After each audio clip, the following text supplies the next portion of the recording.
Salam, hər vaxtınız xeyir olsun əziz magistr namizədləri. Artıq bildiyiniz kimi ixtisas seçimi üçün sayılı günlər qalıb. Ümid edirik ki, bu həftə sonuna qədər Dövlət İmtahan Mərkəzi tərəfindən magistraturaya qəbul səviyyəsi üzrə ixtisas seçimi elan olunacaq.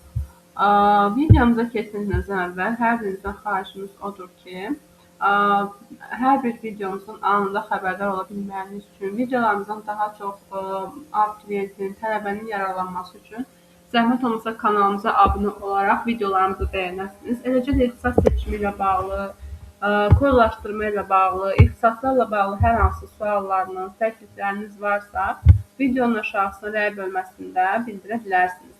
Eləcə də 070 742 28 08 WhatsApp nömrəmizə yazmaqla ixtisas seçimi ilə bağlı suallarınıza cavab tapa bilərsiniz.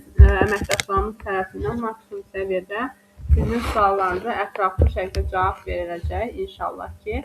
Hər birinizə uğurlar arzu edirik bu prosesdə. Bugünkü videomuzda biz videolarımızın aşağısına rəy bölməsində tələbələr tərəfindən, magistr namizədləri tərəfindən bizə ən çox ünvanlanan suallara cavab vermək istəyirik. Elə isə gəlin vaxt itirmədən videomuza keçirdək. İlk olaraq bizə verilən suallardan biri odur ki, MBA təhsili nədir? Əziz magistr namizədləri, MBA təhsili Master of Business Administration, yəni biznesin idarə olunması ixtisasının ixtisaslaşmalarından ibarət. Yəni kimlər ki, bakalavr ixtisasından məmnun deyil və yaxud istəyirlər ki, magistrda daha fərqli ixtisas üzrə deyək, təhsil alaraq öz peşəkarlıqlarını, təcrübə imkanlarını artırsınlar. Onlar MBA proqramına, yəni biznes yönümlü, iqtisadi yönümlü proqramlara müraciət edirlər.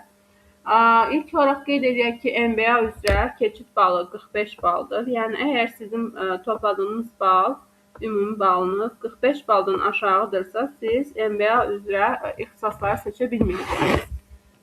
Çünki MBA ixtisasları üzrə keçid balı standart olaraq 45 baldır və bu hər il stabil olaraq qalan bir baldır.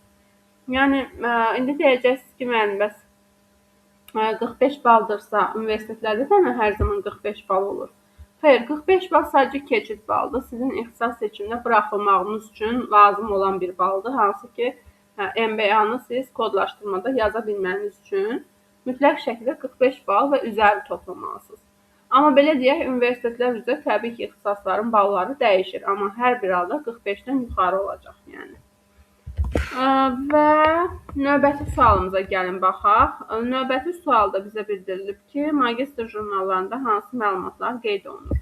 Deməli, Dövlət İmtahan Mərkəzi tərəfindən bilirsiniz ki, hər il magistr jurnalları dərc olunur. Bu jurnallardan sizə ixtisas seçimində lazım olan magistr 3, magistr 4 və magistr 5 jurnalıdır. Və magistr 6 jurnalıdır. Amma ən önəmlisi, yəni ilk turda sizə lazım olan bu 3 jurnaldır.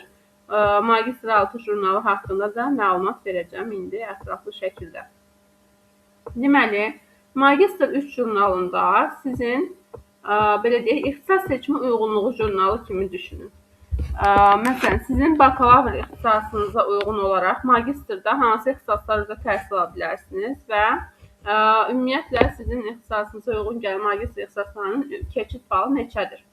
Onlar qeyd olunur. Çünki az öncə mən sizə dedim ki, MBA təhsili 45 bal üstü tələb olunur, keçid balı 45-dir. Ola bilər ki, sizin ixtisasınız üzrə davam etdirmək istəyirsiniz, heç MBA istəmirsiniz, deyək ki, sosial iş bitirmişsiniz və sosial işin ixtisaslaşmaları üzrə təhsil almaq istəyirsiniz. Onda keçid balı 40 bal olacaq.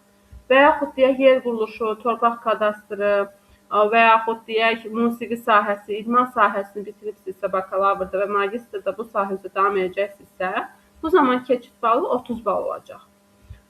Yox, əgər məsələn xarici dil seçmişsinizsə və yaxud sosiologiya seçmişsinizsə, deyək keçid balı 50 bal olacaq. Yəni, bu da ixtisaslardan asılı olaraq dəyişə bilir. Yəni də bunun üçün magistr 3 jurnalına dəqiq şəkildə baxmağınız tövsiyə olunur. Əks təqdirdə yanlış ixtisas seçmə edə bilərsiniz. Bu magistr 3 jurnalı. Magistr 4 jurnalında isə sizlərə universitetlər üzrə ixtisaslara ayrılmış plan yerləri və illik təhsil haqqı məbləğləri haqqında məlumatlar qeyd olunur. Yəni plan yerləri və təhsil haqqları. Plan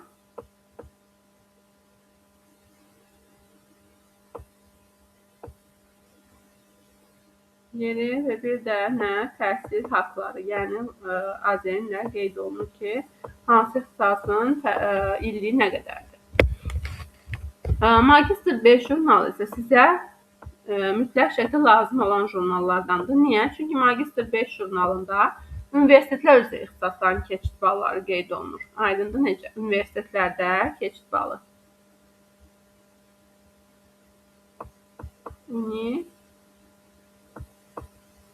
Keçid balı deyək. Qeyd olunur. Nədən? Magistr 5 jurnalında. Magistr 6 jurnalında isə belə deyək, ola bilər ki, siz məsələn ixtisasa qəbul olunmusunuz, tələbə adını qazanmışsınız, amma deyək ki, təsdiqləməmişsiniz qəbul olmanızı, şansınızı itirmişsiniz də, yəqin ki, əgər siz qəbul olunmuşsa, sizə Portal Edu ad saytından qeydiyyatdan keçməlisiniz, təhsil alacağınızı təsdiqləməlisiniz və universitetlərinizlə danışıb, ya ödənişin 50%-ni, yaxud da tam şəkildə ödəniş etməlisiniz ki, siz yəni sentyabr ayından etibarən bu ixtisas üzrə magistr təhsilinə davam edəcəksiniz. Ola bilər müəyyən səbəblərdən siz Portal Edu saytından qeydiyyatdan keçməmisiniz, yaxud keçməyi unutmuşsunuz, yaxud qeydiyyatdan keçməli olduğunuz haqqında məlumatınız olmuyor. O zaman siz artıq sizin deyək ixtisasınız ləğv olmuş olur. Yəni siz artıq onu təsdiqləməmisiniz çünki oxumaq istədiyinizdə. Bu zaman magistr 6 jurnalında boş qalan plan yerlərinə nəzər yetirəcəksiniz. İkinci dəfə ixtisas seçimi edəcəksiniz. Və yaxud da iraq siz birinci turda qəbul olmayıbsınız və yaxud birinci tur ixtisas seçimində iştirak etməyirsiniz, sonradan ixtisas seçimində iştirak etməyi planlayıbsınız. Bu zaman siz mütləq şəkildə magistr 6 jurnalına baxmalısınız. Çünki magistr 6 jurnalında boş qalan plan yerləri haqqında məlumat verilir. Yəni burada da qeyd edək, boş qalan yerlər, boş yerlər yazaq. Boş yerlər haqqında məlumat verilir. Növbəti sualımıza keçirik. Tədris ingilis dilində olan ixtisasların fərqliliyi və avantajı nələrdir? Tədris ingilis dilində olan ixtisaslar əlbəttə ki, avantajı yüksək olacaq. Niyə desəniz? Çünki bilirsiniz ki, müasir dövrümüzdə nəinki ingilis dili tələb olunur, hətta Çin dili, Alman dili və digər dillər də tələb olunur. Yəni sizin maaşınızın yüksək olması, əmək bazarında rəqabətli bir yerlərdə karyera planı qurmağınız üçün əlbəttə ki, nə qədər xarici dil bilsəniz, o qədər sizin üçün yaxşıdır.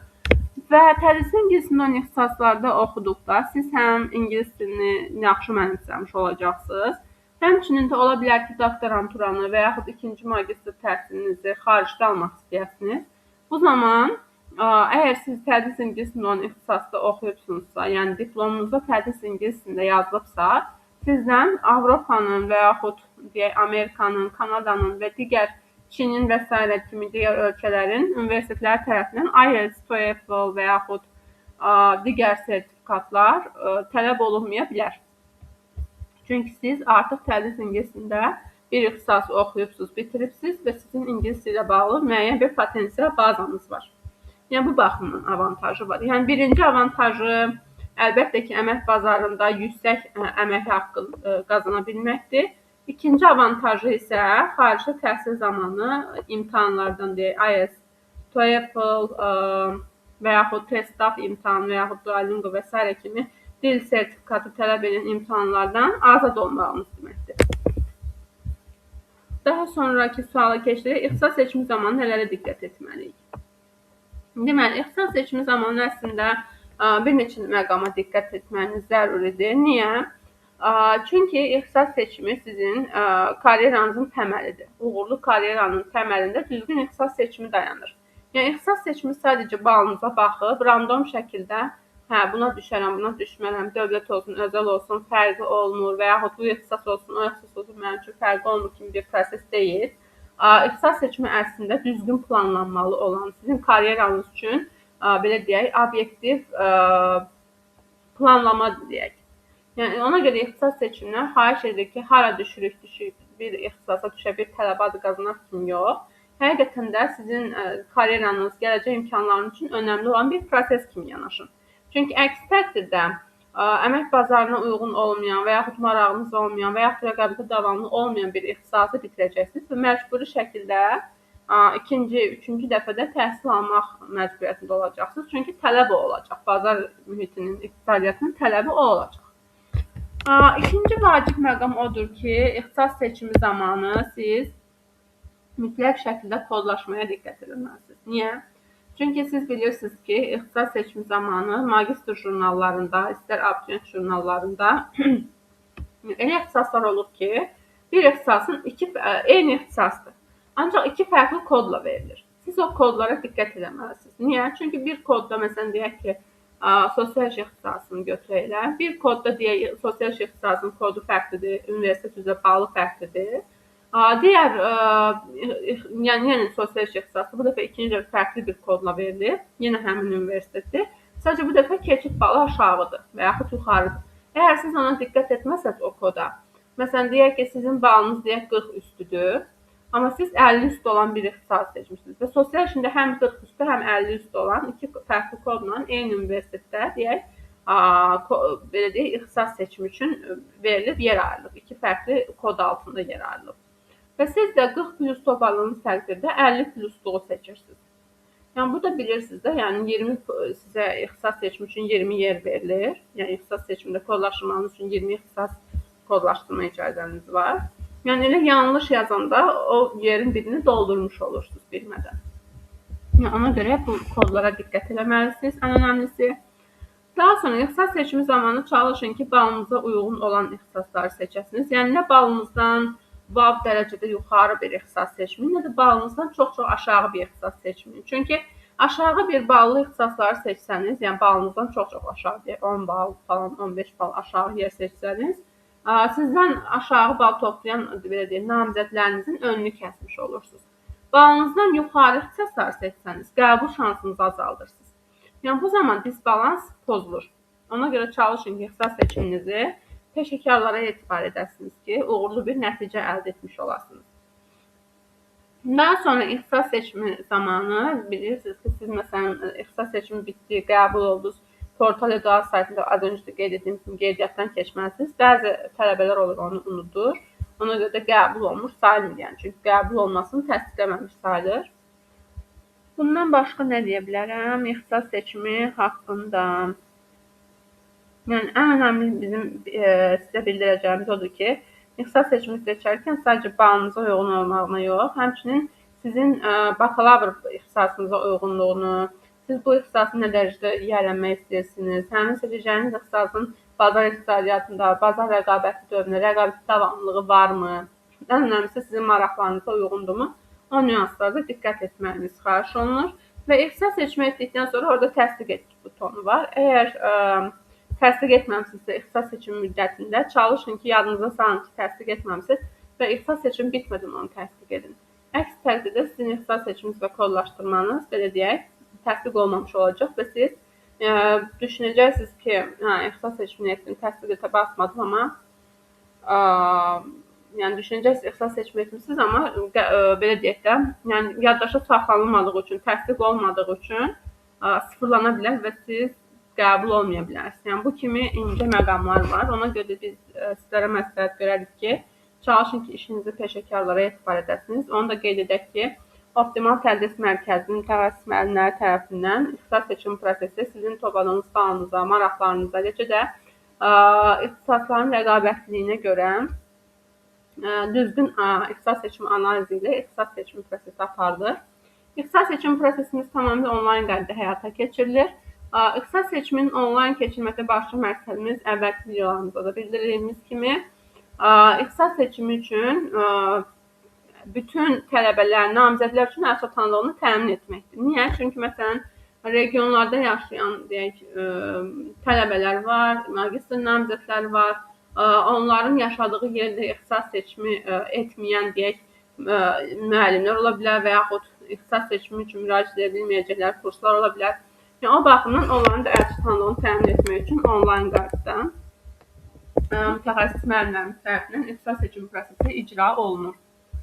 Növbəti sual ixtisas seçimi zamanı ballar necə formalaşır? Yəni tələbələr, namizədlər elə düşünürdülər ki, ixtisas seçimi zamanı balları DİM təyin edir, yəni Dövlət İmtahan Mərkəzi təyin edir. Əslində isə bu heç də belə deyil. Niyə? Çünki ixtisas seçiminin zamanı balları məhz namizədlər, tələbələr özləri müəyyənləşdirir. Necə? Az öncə qeyd etdiyimiz kimi, əgər sizin balınız 40 üstüdürsə, siz nə aşağı ballı ixtisasları yazmamalısınız. Yəni aşağı bal dediyim nə? Məsələn 5 bal aşağı, 5 bal yuxarı bu balansı qoruyun hər zaman. Əgər siz belə deyək, toplayıbsınız 50 neçə bal, 10 bal aşağı olan bir ixtisas yazırsınız. Yəni bu zaman siz əlbəttə ki, balların qalxmasına təsir göstərmiş olacaqsınız. Çünki düzgün ixtisas seçimi etməmisiniz, balansı pozmusunuz. Və yaxud da deyək ki, siz topladığınız baldan qat-qat yuxarı ixtisas yazmışsınız, hansı ki, sizin oraya qəbul olmanız qeyri-mümkündür. Bu da sizin üçün ayrılmış 20 yerin belə deyək, real olmayan ixtisaslarla doldurulması, yəni boşa xərclənməsi demək olacaq.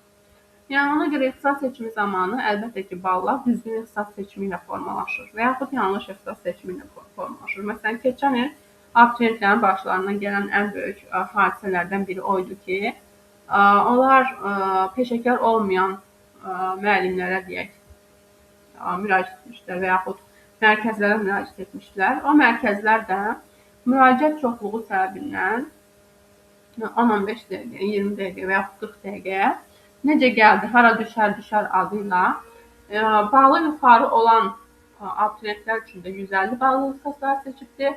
Balı aşağı olan abituriyentlər üçün də 150 ballı ixtisaslar seçib. Belə olduqda nə olur? 150 ballı ixtisaslar üçün və yaxud aşağı ballı ixtisaslar üçün rəqabəti artırmış olur.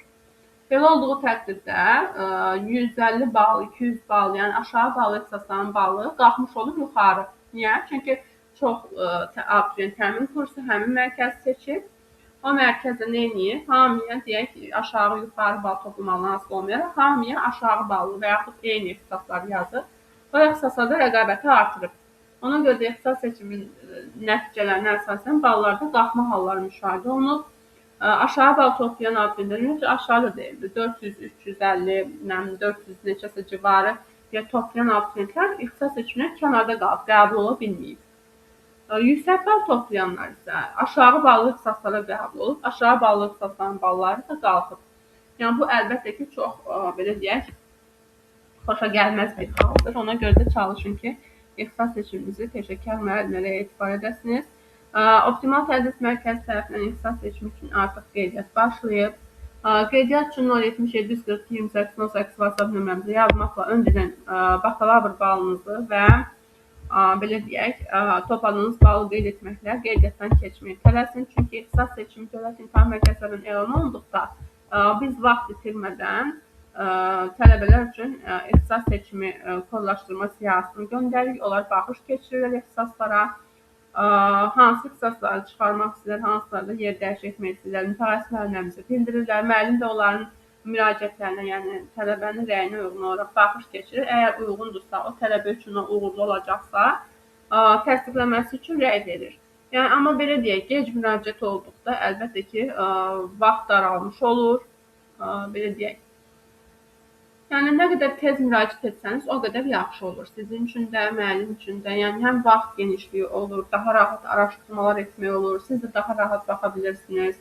Valideynlərinizlə də, özünüzlə də rahat şəkildə belə deyək, baxıb ixtisas seçiminə rəy verə bilirsiniz, dəyişə bilirsiniz, yer dəyişiklik edə bilirsiniz ixtisaslar arasında və s. Yəni bu baxımdan böyük avantajlarınız olmuş olur. Ona görə də öncədən qeydiyyatdan keçmək sizin üçün müsbət bir nəticələrin əldə olunmasına zəmin yaradacaqdır. Növbəti və sonuncu sualımıza gəlin baxaq. Namizədlər bakalavr ixtisaslarından başqa hansı ixtisasları seçə bilərlər? Aha, bu haqda danışaq. Belə deyək, bakalavr ixtisasınızdan asılı olmayaraq hər bir magistr namizədi 42-ci və 56-cı proqramlara müraciət edə bilərlər. Bəs nədir bu 42-ci proqram, nədir 56-cı proqram? 42-ci proqram, burada yazaq 42 və 56-cı proqramlar.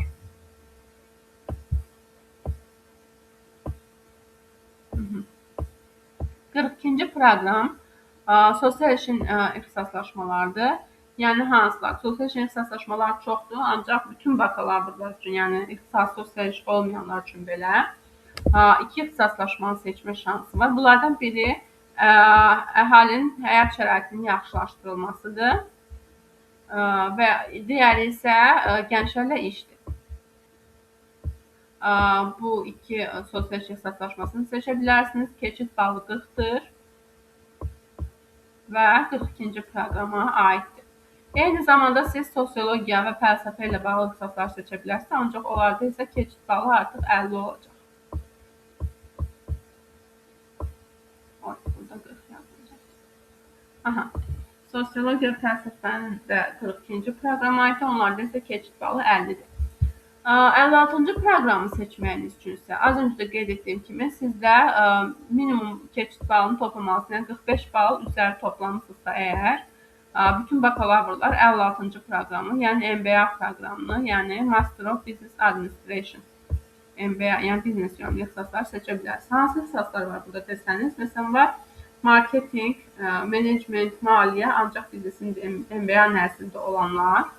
Eləcə də deyək, layihələrin idarə olunması, insan resurslarının idarə olunması, yəni idarə etməklə bağlı deyək ixtisaslar olur. Ətraflı jurnallarla bağlı, jurnalları əldə edərək oradan öyrənə bilərsiniz ixtisaslar haqqında. Əziz magistr namizədləri, bugünkü videomuz bu qədər. Əlavə olaraq hər hansı suallarınız varsa, yenə də qeyd edək ki, ixtisas seçimi ilə bağlı, kodlaşdırma ilə bağlı, proseslə bağlı elə videonun aşağısında şərh bölməsində suallarınızı ünvanlaya bilərsiniz. Ancaq suallarınıza ətraflı cavab istəyirsinizsə, 070 742 88 WhatsApp nömrəmizə yazmaqla həm suallarınızı ünvanlaya bilərsiniz, həm PDF-ləri əldə edə bilərsiniz, həm də ixtisas seçimi üçün öncədən qeydiyyatdan keçərək konsultasiya, kodlaşdırma və ixtisas seçimi prosesimizi icra edə bilərsiniz. Hər birinizə uğurlar arzu edirik. Hər birinizdən xahişimiz odur ki, zəhmət olmasa kanalımıza abunə olaraq videolarımızı bəyənəsiniz. Belə olduğu halda siz bizim növbəti videolarımızdan anında xəbərdar olacaqsınız. Həm də videolarımızın daha çox abituriyent tələbənin qarşısına çıxmasına və onların da videolarımızdan faydalanmasına bir qatqıda bulunmuş olacaqsınız. Eləcə də biz də görəcəyik ki, hansı videolarımıza, hansı məzmunda, hansı sual tiplərində olan videolarımıza daha çox tələbələr tərəfindən tələbat var. Belə əziz magistr namizədləri, növbəti videolarımızda görüşmək ümidi ilə hər birinizə uğurlar arzu edirik. Sağ olun, salamat qalın.